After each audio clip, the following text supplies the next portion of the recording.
Bonjour les secondes, alors aujourd'hui on va corriger les petits problèmes sur le chapitre proportion-évolution, donc ces problèmes sont pas si faciles que ça en a l'air, et on va corriger aussi un petit bonus, les quelques petites énigmes, on va en faire une ou deux, il y en a une ou deux qui m'intéressent à essayer de corriger avec vous. Alors le premier c'est le 90, et pour le 90 c'est un monsieur qui va chez le médecin, et chez le cardiologue, et il paye sa consultation. Très bien, on sait pas combien, d'ailleurs ça va être, si on regarde bien, la troisième question. Euh, Ça va être donc la troisième question qui est quel est le prix de la consultation au départ. Bon, très bien. On sait que 70% de ce montant lui est remboursé par la Sécu. Bon, très bien. Sur le montant restant, à sa charge, après remboursement de la sécurité sociale, sa mutuelle lui rembourse encore 80%. Donc on prend 80% de ce qui reste, et voilà. Et maintenant, la question, c'est qu'il lui reste finalement 6 euros à sa charge. Pas grand-chose, vous allez me dire. Mais il faut dire que la sécurité sociale et la mutuelle en ont pris une bonne part. La question, c'est combien? Alors, la première question, c'est quel pourcentage du prix de sa consultation la mutuelle lui rembourse-t-il? Et là, on va faire un petit dessin, parce que c'est quand même pas aussi facile que ça en a l'air. Alors, voilà ce que je vais faire, moi, comme petit dessin, je vais dire que sa consultation, voilà, c'était tout ça. J'aurais pu faire un cercle, hein, ou un disque, hein, mais j'ai décidé de faire un truc comme ça. Voilà. Il paye tout ça, 100%. Moi, il paye 100%. Ça, c'est le prix de sa consultation. 100%. On sait que sur cette 100% de sa consultation, le sécurité sociale lui en prend 70%. Donc si je fais à peu près correctement mon travail, voilà, j'ai à peu près ça qui est là. Et donc si là j'ai 100% et là j'ai 70%, ici il va me rester 30%. Voilà, très bien. Et on sait que sa mutuelle lui rembourse 80% de ça. Et donc, ça là, ce que le mutuelle va lui rembourser, c'est 80% de quoi? De 30%. Ok. Donc, la mutuelle lui rembourse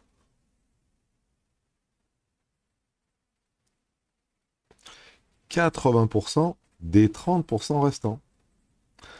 Et ça, on sait faire, 80% des 30% restants. C'est pas une évolution, c'est une proportion. On doit prendre 80% de 30%, on sait faire, 80% de 30%, 80% de 30%. Et ben ça nous donne... Alors, on va le faire de tête hein, quand même, on n'est quand même pas... hein. Alors, 1, 2, 0, 1, 2, 0. Donc il nous reste sur 100, et 8 fois 3, 24. Voilà. Alors pour ceux qui n'ont pas tout compris, hein, 80 c'est 8 fois 10, 30 c'est 3 fois 10, 10 fois 10 ça fait 100, ça s'annule, ça se simplifie avec le 100 qu'il y a là. Donc il reste 8 et 3 en haut, 8 fois 3, 24, 24%, on est bon. Donc ici en fait, hop, là c'est la sécu, et ça c'est la mutuelle, je mets un petit M là dans l'angle là. Voilà. La sécu à gauche, 70%, et la mutuelle en rayé là, en 24%. On est bon? Alors ça c'était la première question, hein. 24% de remboursement, monsieur, dame. On est bon. Quel pourcentage du prix de la consultation a-t-il finalement payé? Donc ça, c'est la Sécu qui a payé, ça, c'est la mutuelle qui a payé. Donc lui, il reste ça. Donc, il a payé, alors, 100%, moins les 70% de la Sécu, moins les 24% de la mutuelle. Il lui reste donc 6%. Waouh! Et regardez comment c'était dur. Les 6% qu'il a payé, ça correspond à 6 euros. Donc, la consultation qui, elle, représente 100% du prix, ça équivaut à, bah c'est super dur, hein, 100 euros. Tout simplement. Si 6% c'est 6 euros, 100% c'est 100 euros. Voilà.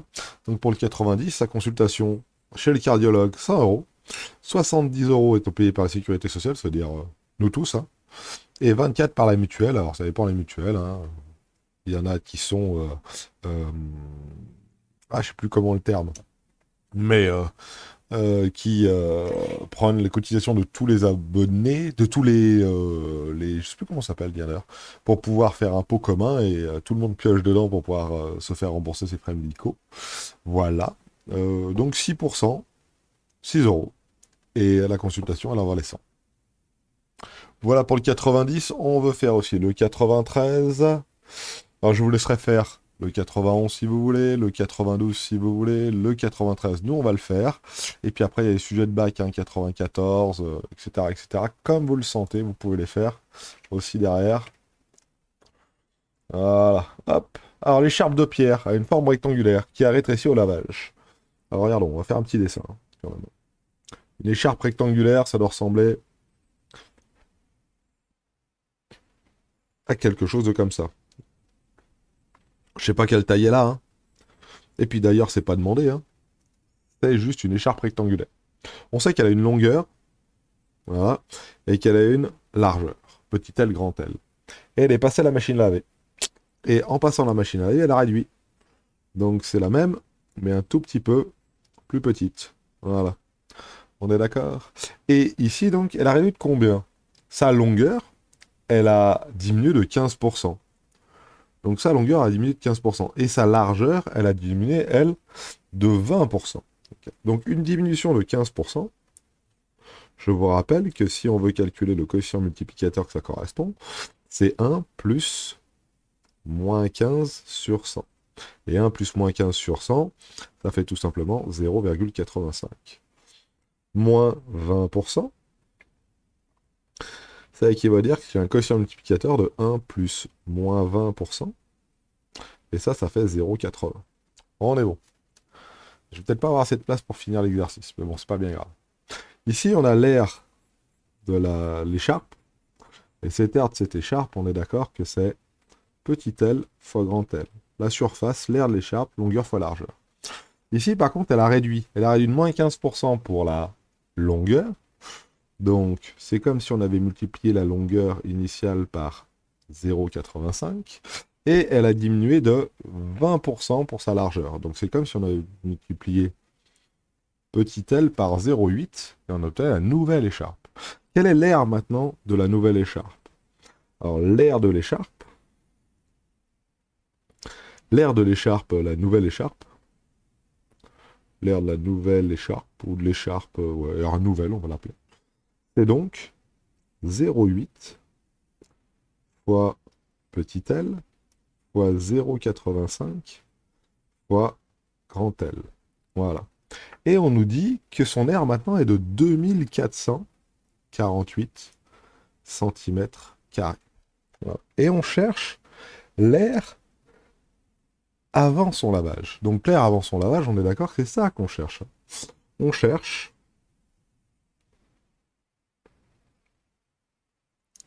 petit l fois grand L. Et petit l fois grand L, regardez, il apparaît ici, petit l fois grand L. On a 0,8 fois 0,85 fois petit l fois grand L qui vaut ça. Donc on va l'écrire ici. Je vais essayer d'y arriver à écrire tout ça ici. 0,8 fois 0,85, combien ça fait? Alors 0,8 fois 0,85, ça fait 0,68. Donc 0,68 fois petit l fois grand L. Et tout ça, ça fait 2448. Comment je fais pour pouvoir isoler petit l fois grand L? Bah, je divise de chaque côté par 0,68. Certains disent je fais passer les 0,68 de l'autre côté, il faut faire attention, ça peut provoquer quelques petites erreurs, donc je préfère dire je divise par 0,68 à gauche, je divise par 0,68 à droite. Et donc le calcul qui me reste à faire, c'est donc 2448 divisé par 0,68, et ça fait 3600. Donc j'ai une écharpe qui faisait 3600 cm² au démarrage. Ok, c'est tout. Alors bien sûr, on peut essayer de vérifier, hein, on peut faire ces petits calculs, on peut essayer de trouver une valeur de grand L, une valeur de petit L qui donne 3600, on peut essayer de faire fois 0,8 ici, fois 0,85 et tout. Par exemple, hein, regardez, on peut prendre une écharpe carrée, hein, 3600 c'est 60 fois 60, si c'est une écharpe carrée, ça marche. Alors pour que ça ressemble un peu plus à une écharpe normale, je divise par 2 ici, ça fait 30 cm de large, et je multiplie par 2 ici. 120. 120 fois 30, hein, ça doit faire 3600. Voilà. Donc je peux prendre une écharpe qui fait 1,20 m de long sur 30 cm. J'ai mal écrit, hein, 30 cm là, c'est un 3. Voilà. Après, je peux réduire ici, hein, On peut tester un 0,85 fois 120, et ça va marcher. Hein. Fois 0,85, ça va faire 102 ici. Et 0,8 fois 30, 0,8 fois 30, ça nous fait 24. Voilà. Donc après lavage, elle fait plus que 1,2 m par 24 cm. Et 24 cm fois 1,2 m, ça doit faire voilà, 2448. Donc vous voyez, avec un exemple précis, on arrive à peu près à vérifier nos petits résultats. Là, pour le 93, on va passer au 98, qui est lui, j'ai mis sur son nom un tout petit peu plus difficile. Alors ça, c'était le tableur, oui, peut-être. Alors 96, 97, oula, je l'aime pas celui-là. Ah, voilà. Un qui me plaît bien, là. 98. Alors, on va le faire là, regardez. Impeccable. Alors, ça parle de population, il y a un signe un peu bizarre qui vient d'apparaître, qui est un pourcent, mais avec deux zéros. Qu'est-ce que ça veut bien vouloir dire? Dans une ville, on a un organisme qui étudie l'évolution de la population. Et compte tenu des naissances et des décès, on constate que le taux d'accroissement annuel, naturel et annuel, ça veut dire le nombre de personnes qui augmentent chaque année de manière naturelle, ça veut dire par naissance, est de 14 pour 1000. Attention, c'est pas pour 100, maintenant c'est pour 1000. Alors ce signe-là, là, 14 pour 1000, vous voyez, il y a 2 zéros. Ça ne veut pas dire 14 sur 100, mais c'est plutôt 14 sur 1000. Et c'est égal, comme ça on ne se cassera pas la tête, à 1,4%. Eh oui, 14 sur 1000, c'est la même chose que 1,4 sur 100. J'ai divisé par 10 en haut, j'ai divisé par 10 en bas, et on tombe sur la même valeur. En 2015, on a 120 740 personnes à l'intérieur, et on voudrait savoir en 2030 combien on a. Alors regardons de 2015 à 2016 déjà, pour voir. De 2015 à 2016, ça a augmenté de 1,4%. Donc, pour pouvoir calculer ça, je vous rappelle, il faut, entre guillemets, multiplier par le coefficient multiplicateur. Qu'est-ce qui vaut ce coefficient multiplicateur? Bah, c'est simple, c'est 1 plus le taux sur 100. Ah, ça tombe bien, le taux sur 100, on l'a, hein, c'est 1,4%. On aurait pris 14, on pourrait faire 14 sur 1000. Okay. Donc 1 plus le taux sur 100, ça fait 1,0114. Pas 114, 1,014, excusez-moi. 1,014 ici. On est bon. Donc je multiplie tout par 1,014 ici. Bon, ça me donne un certain nombre. Très bien. Et pour 2017, bah pour 2017, c'est le même principe. Hein. Ça augmente de 1,4%. Je ne refais pas le petit dessin. Hein. Et voilà. Et ça veut dire qu'on multiplie encore par 1,014. Okay, c'est ce qu'on appelle des évolutions successives. Okay, etc., etc., etc., etc. Et comme ça, il faut le faire jusqu'en 2030. Okay. Alors, entre 2015 et 2016, on a multiplié une fois par 1,014. De 2015 à 2017, il y a 2 ans qui se sont écoulés. On a multiplié donc 2 fois par 1,014. De 2015 à 2018, 3 fois. De 2015 à 2020, 5 fois. De 2015 à 2030, 15 fois. Donc, de 2015, excusez-moi, à 2030, la population, ouais, la population a été augmentée, la population a été multipliée par 1,015 fois. 15 fois. Alors je ne l'écris pas à côté parce que j'aime pas trop mettre...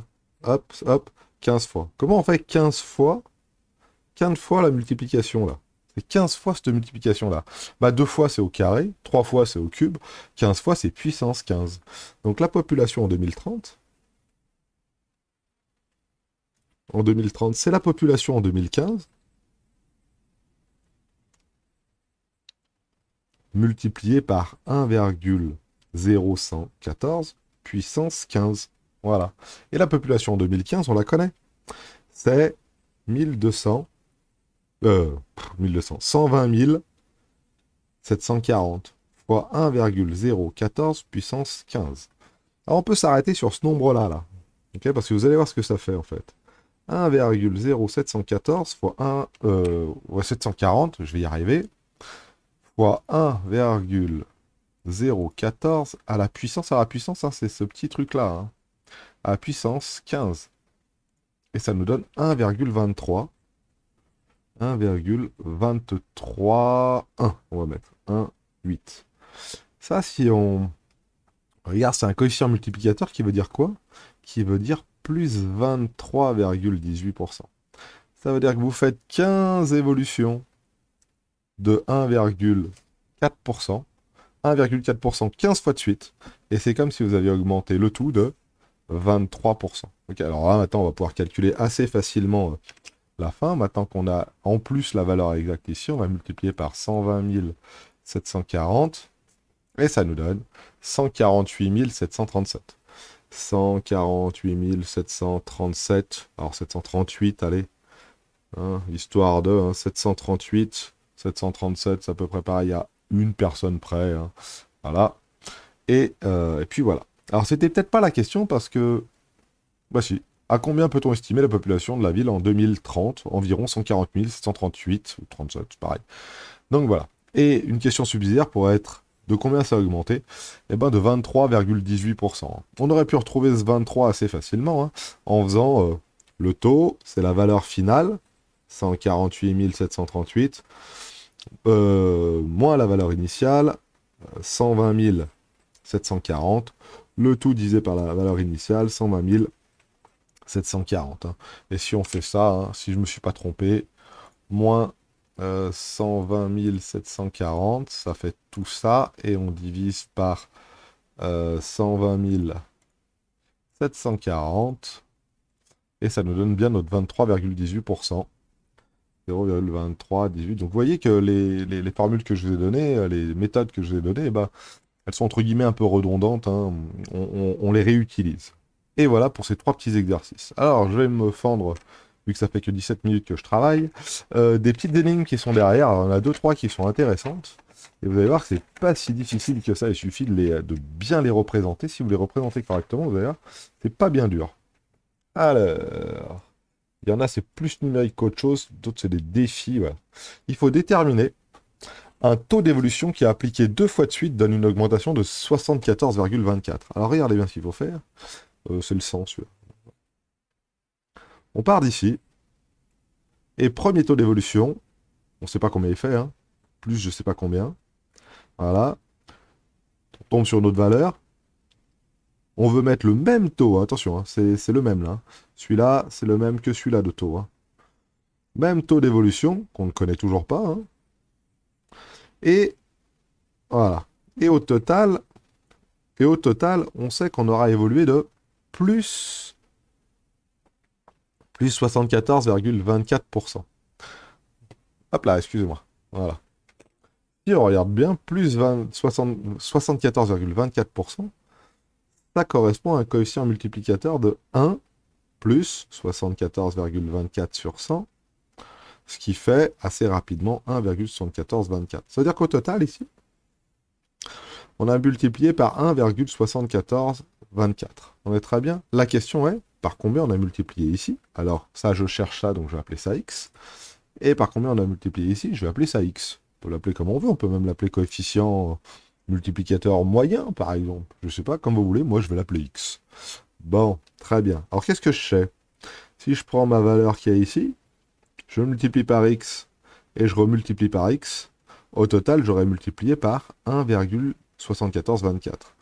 Donc, x fois x, ça correspond au multiplicateur global hein, qui vaut ici 1,7424. X fois x, on sait que c'est plutôt x au carré, qui vaut 1,7424. Et donc ça va nous donner x qui vaut...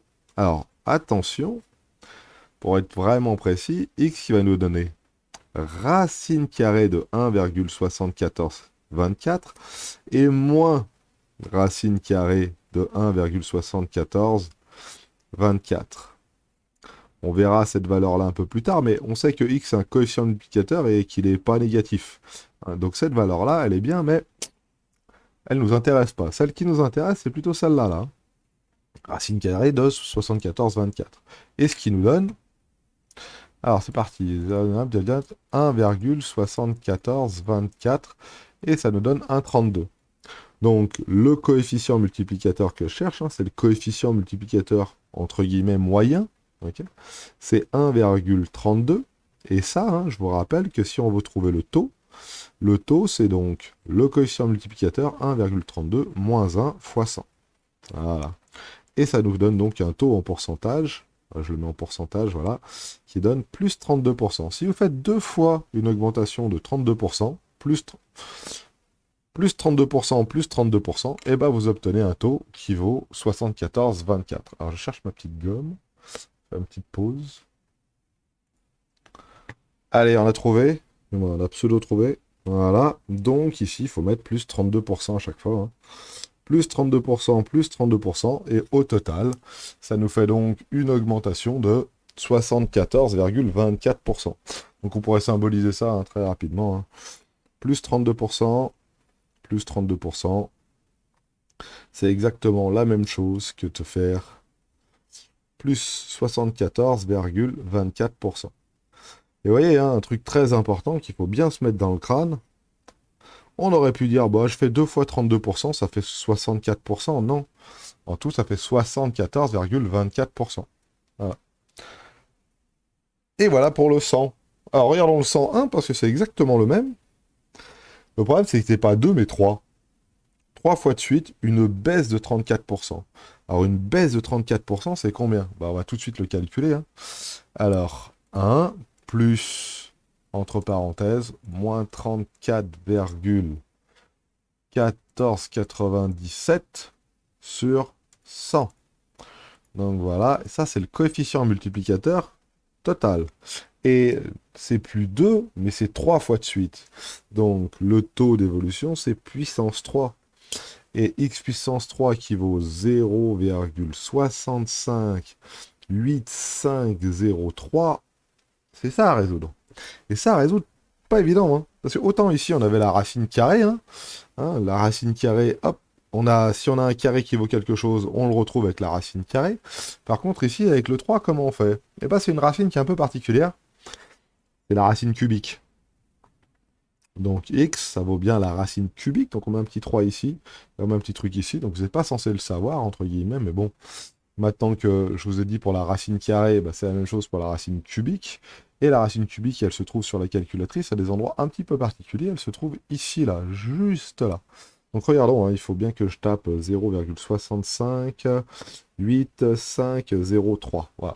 Ok, très bien. Donc ici, je fais un petit 3, hein. Voilà. Ici, c'est un petit 3. Et c'est parti, on essaye. Donc je mets un petit 3. Je mets la racine cubique comme ça. Ouais, il y a un petit X qui vient d'apparaître, hein. Vous devez peut-être même taper celle-ci en premier, là. Et puis après, rajouter le reste. Et on va mettre entre parenthèses la valeur qu'on donne, 0, je pourrais mettre answer, mais là, je préfère la taper directement. Fermer la parenthèse, et on valide. Oh, ça fait 0,87. Donc, le coefficient multiplicateur moyen, c'est 0,87. Donc, 3 baisses de... Alors, 0,87, hein, c'est une baisse de 13%. Hein. 0,87 moins 1, le tout fois 100, ça fait donc moins 13. Hein.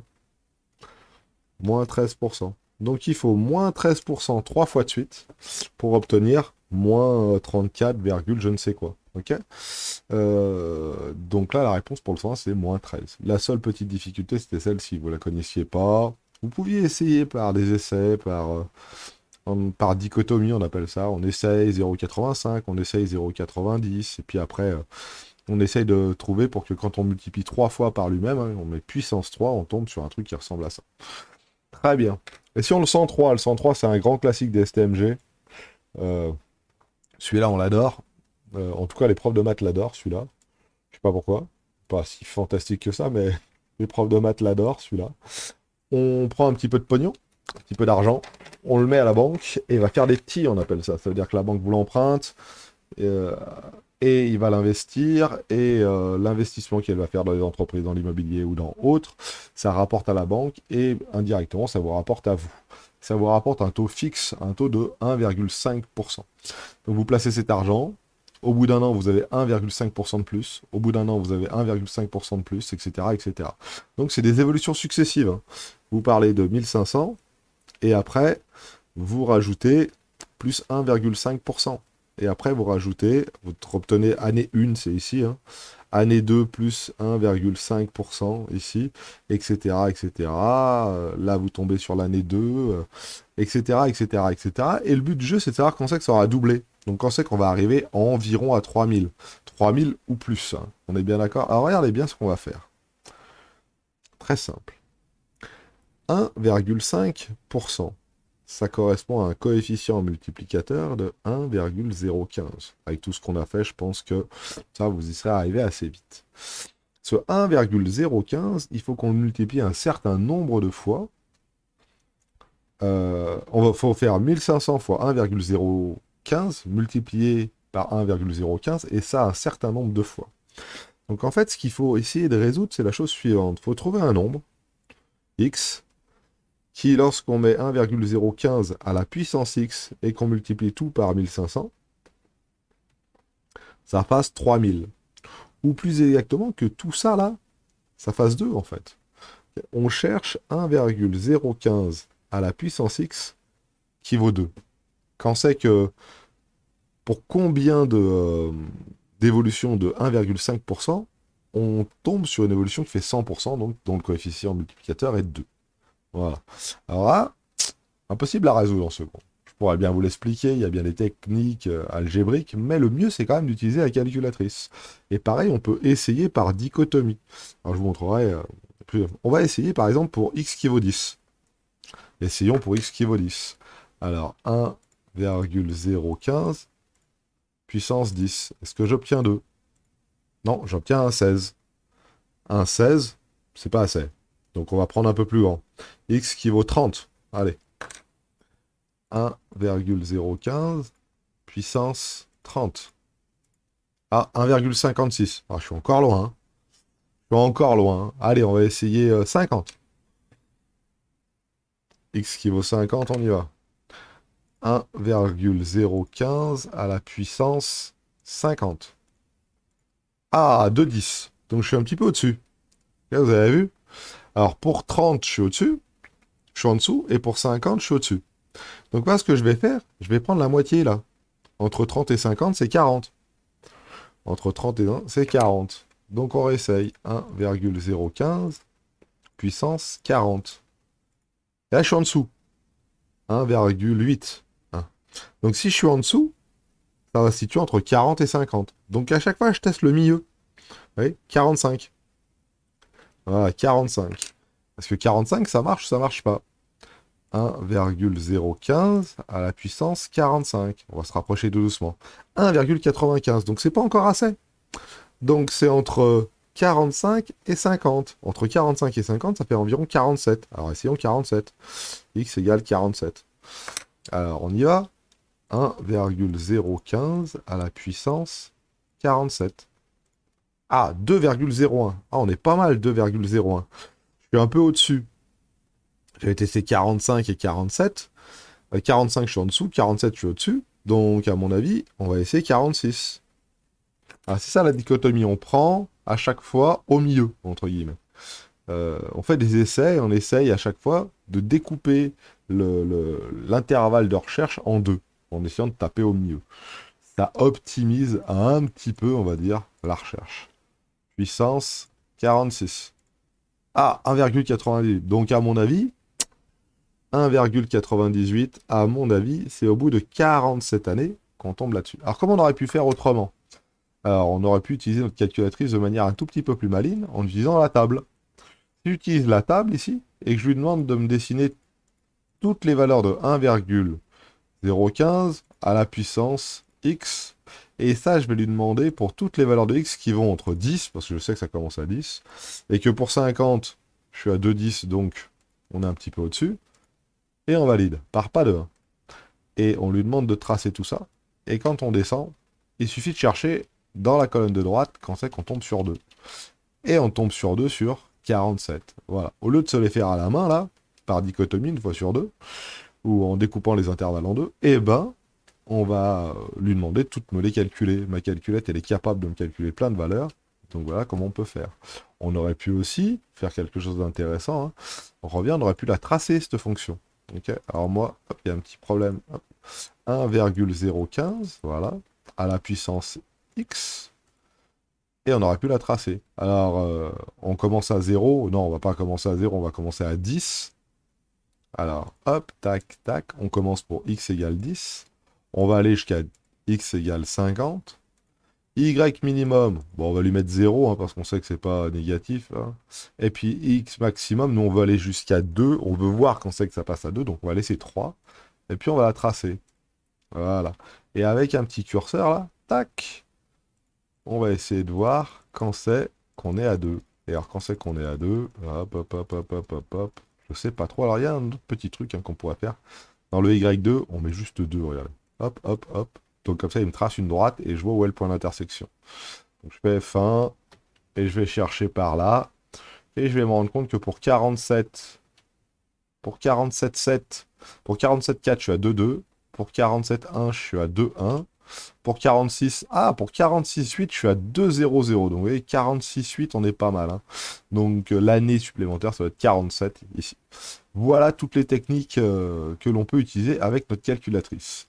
Ça fait vraiment des trucs formidables, cette calculette, donc il faut vraiment apprendre à l'utiliser pour pouvoir se faciliter largement la vie. Voilà pour les petits défis. Alors celui-là, je sais plus combien c'était, je crois que c'était le 103. Voilà. C'était un bonus, hein. Et puis voilà, je vous souhaite de passer une bonne journée.